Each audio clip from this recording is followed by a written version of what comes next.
You've felt it before, but you couldn't explain it. That strange moment when a conversation leaves you questioning yourself, not because you were wrong, but because somehow they made you feel wrong. It doesn't happen loudly. There's no obvious attack, no clear sign that something is off. And yet, you walk away feeling smaller, uncertain, slightly off balance. That's not an accident, because the most effective manipulators don't control you through force. They control you through perception. They don't need to raise their voice. They don't need to argue. They simply guide your thoughts so subtly that you believe those thoughts are your own. And the most dangerous part? You often trust them more while it's happening.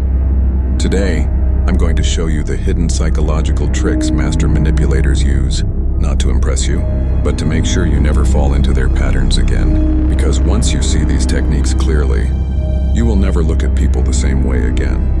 Before we go deeper, I want to be clear. Everything discussed on this channel is strictly for educational purposes. Understanding dark psychology is about building awareness, not weaponizing it. If you or someone you know is in a harmful situation, please seek support from a licensed professional. This is a space for growth, clarity, and protection. Nothing else. Let's talk about something most people experience, but rarely understand. Psychological manipulation is not always obvious. In fact, the most powerful forms of it are invisible. It's the ability to influence someone's thoughts, emotions, and decisions gone without them realizing it's happening. Not through force, not through authority, but through carefully crafted behavior patterns that shape how you perceive reality. Imagine this. You're in a normal conversation with someone. At first, everything feels fine, but slowly they begin to question your memory. They subtly shift blame. They reframe events in a way that makes you doubt yourself. And by the end of it, you're apologizing, even though you weren't the one at fault. That's not coincidence. That's strategy. Master manipulators rely on psychological shortcuts, patterns in human thinking that most people aren't aware of. They don't control you directly. They guide you into controlling yourself. And once you understand how these patterns work, you gain something powerful. The ability to recognize them before they take hold. Layer 1, subtle reality shifting.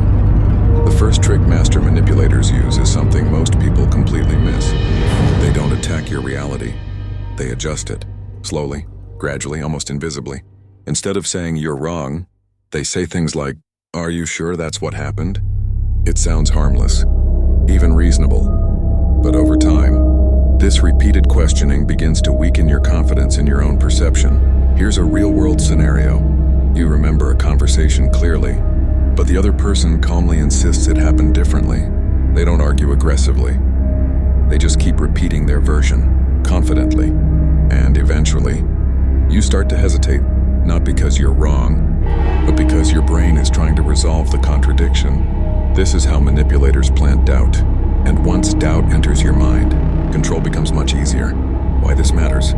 Because your perception is your foundation. If someone can make you question it, they don't need to control you. You'll start doing it yourself. But here's where it gets even more interesting. Layer 2, emotional conditioning. Most people think manipulation is about words. It's not. It's about emotions. Master manipulators understand that people don't make decisions logically.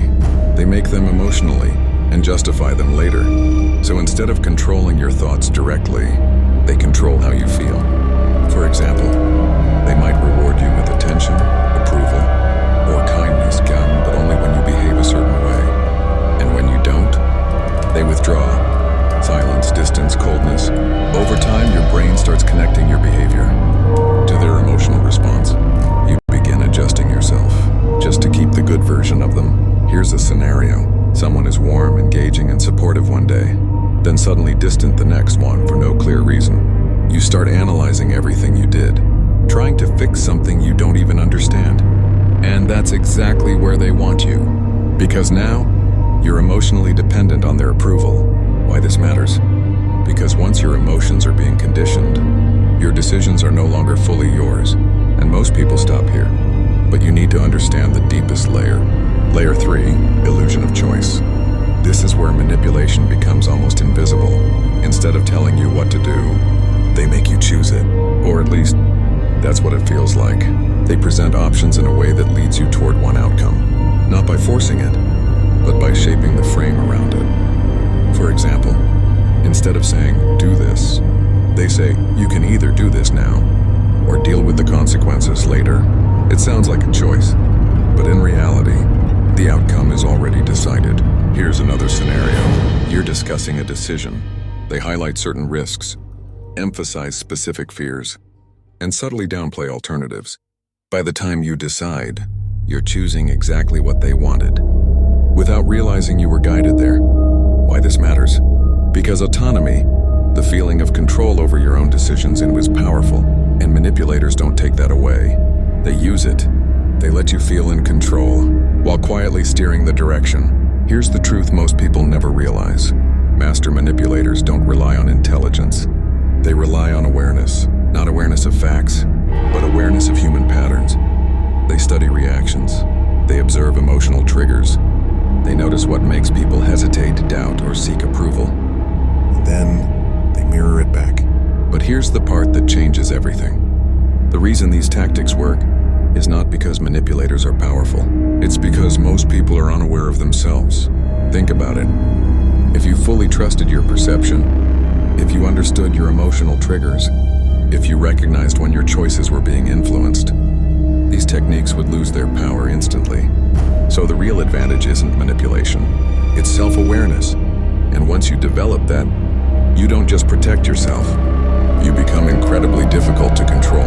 The first strategy is anchor your reality. When something feels off, pause and reflect instead of reacting immediately. Write down events, conversations, and your own perspective. This strengthens your internal clarity and protects you from subtle reality shifting. The second strategy is observe emotional patterns. Pay attention to how someone's behavior affects your emotions over time. If you notice cycles of reward and withdrawal, recognize this pattern early.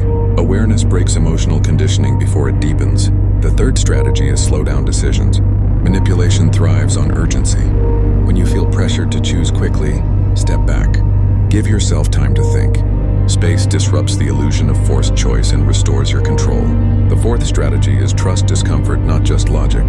Your mind might justify a situation, but your body often feels the truth first. If something consistently feels wrong, don't ignore it. That discomfort is often your awareness trying to protect you. Think about a moment in your life when you felt confused after a conversation. Not because you didn't understand the words, but because something didn't feel right. Now ask yourself this: which of these patterns do you recognize in that moment? Manipulation doesn't begin with control. It begins with subtle influence. And the more unaware you are of these patterns, the easier it is for someone else to shape your reality. But once you see it, you can't unsee it. In our next video, we're going to expose the one behavior pattern that almost nobody talks about, but nearly everyone experiences.